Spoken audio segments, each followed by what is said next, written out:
دیا۔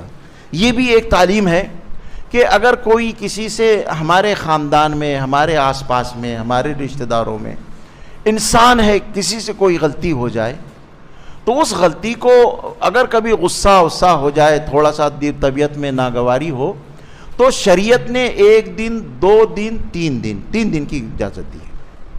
3 دن کے اندر دل صاف ہو جانا چاہیے، ورنہ مغفرت رک جاتی ہے۔ ہر ہفتہ اور ہر رات کے اعمال دن میں اور دن کے اعمال رات آنے سے پہلے اللہ کے پاس میں پیش ہوتے ہیں، اور ہر پیر اور جمعرات کو اس پر فیصلے، اس کی مغفرت کے فیصلے ہوتے ہیں۔ لیکن صرف ان لوگوں کے، ان مردوں اور ان عورتوں کے مغفرت کے فیصلے رک جاتے ہیں جن کا آپس میں کوئی جھگڑا ہے۔